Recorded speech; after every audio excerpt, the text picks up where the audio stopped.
mentioned William Rehnquist, and I say that again because you know, some people might think, oh, the conservative must have been, you know, helping this along. No.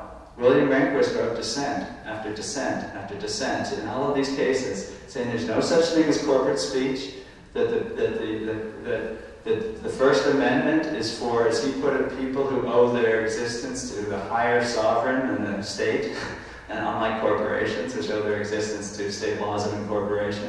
He said in a republic it's extremely dangerous, to a republic of free people, to allow these massive aggregations of wealth to wield such power. So they're remarkable dissents, and of course, you know, he joined with liberals like Thurgood Marshall, a civil rights champion and pioneer who was on the Supreme Court at the time. And they actually got a majority at one point, 5-4, to essentially, in my view, overturn that case in Massachusetts and get us back on track. That's yet another one of the cases the Citizens United Court threw out and said, no, that was wrong. So, a little bit of legal history, but the point is, this idea of corporate speech is not, there's nothing wrong with our First Amendment, there's nothing wrong with our Constitution, there's something very wrong with corporate power using an activist-minded court to create a doctrine that's absolutely at odds with the fundamental rights and the fundamental way the American Republic has to work, which is some kind of space for the people to decide how to make free and fair elections. So, and as well as other laws. So, this after Lewis Powell died in 1987, replaced by Sandra Day O'Connor, this doctrine was embedded, unfortunately. And it went on to strike down all kinds of laws. And I tell some of the stories because it's not, I don't want people to think it's just this belongs in the law schools and they can argue about this. It affects, apart from the elections, it affects people's lives, it affects our country deeply. And I give some of the stories, and I would just tell one here tonight before turning to the amendment solution that we're going to use, I think, to fix this. And that's the story of Dexter Randall. So, you know, we've lost laws in public health and environment, all kinds of things. Dexter Randall learned how it works. He is a Vermont dairy farmer. He's up in the northeast kingdom of Vermont. He has an organic dairy, a lot of cows. And in the mid-90s, he heard about what Monsanto was doing with genetically modified drugs, genetically engineered food, genetically engineered products being used in agriculture. And he was especially concerned about something called RBST. The R is recombinant DNA. It's Monsanto figured out how to essentially change the DNA to make an artificial, genetically modified bovine growth hormone. It was a drug that's injected into cows, and it forces the cows to produce far more milk than a cow can produce naturally, which was Monsanto's intent, to have a sort of factory farm, genetically engineered production of massive amounts of milk. And the problem was, of course, cows don't like that very much. They get sick. It has big health impacts on cows, and they then, to balance that, are injected with antibiotics and all kinds of other problematic things, and to make this sort of factory farm GMO dairy production instead of family farms like Dexter Randall. So he was very concerned about it, not only as the problem with milk, but of course as low prices all the time driving family farms out of business.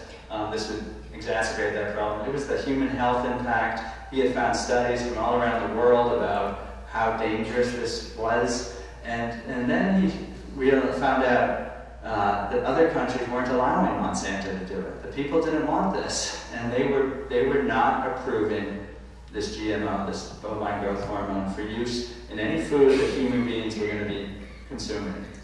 And he brought all this. He organized, just did everything we're supposed to do as citizens. He organized groups. They worked through a group called Rural Vermont. They went to FDA. They did letters. They did everything. And he said FDA would not listen. Monsanto dominated. The Food and Drug Administration is supposed to scrutinize these kind of things. But he said Monsanto just pushed it right through. No problem. It was allowed to be used.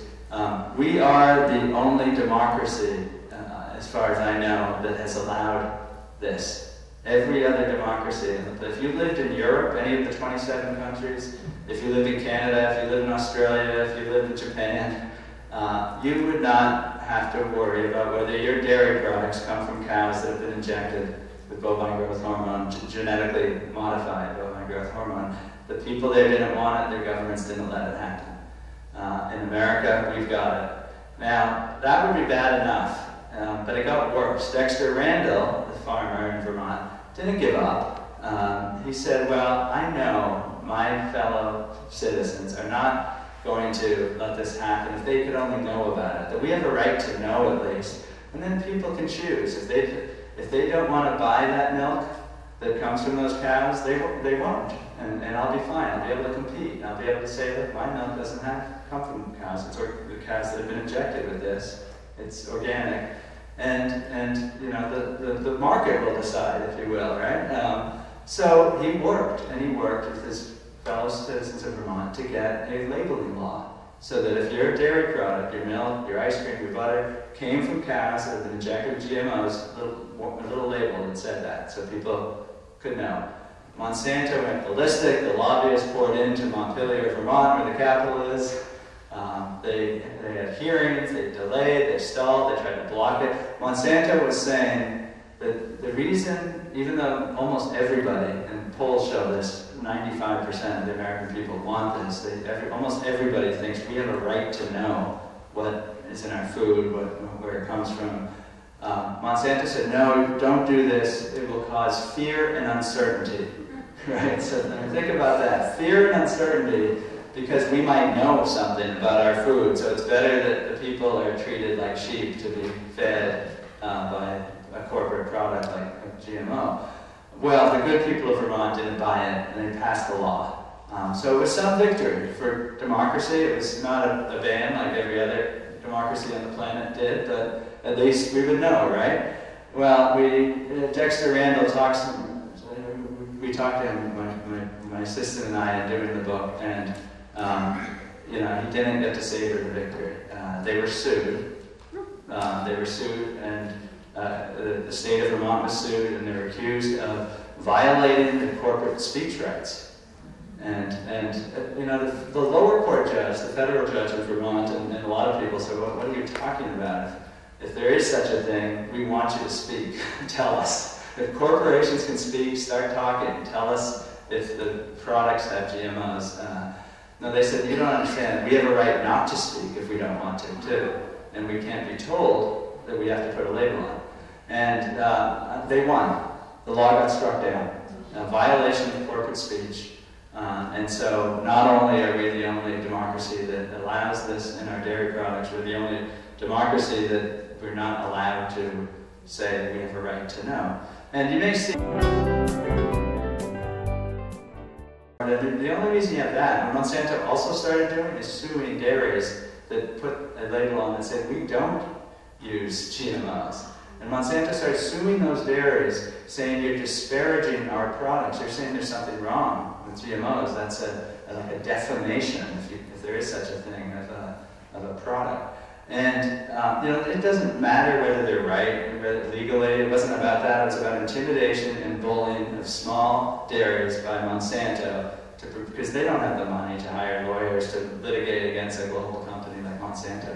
Well, there was one guy, Stan Bennett, in Portland, Maine. He was actually on the board of Friends of Casco Bay with me. Unfortunately, he died a year ago, and will be really missed. He and his family have owned the Oakhurst Dairy in Portland for years and years. And he said, I'm not going to back down. I have a right to say that I don't use GMOs, and I'm going to tell people that. And Monsanto sued him. And they sued him in Boston. He had to come down to Boston. He had to pay lawyers. And he fought, and he fought, and he fought. And it was finally settled at a great cost to him by that label. They're allowed to say we don't use GMOs. If it has GMOs, they don't have to tell you.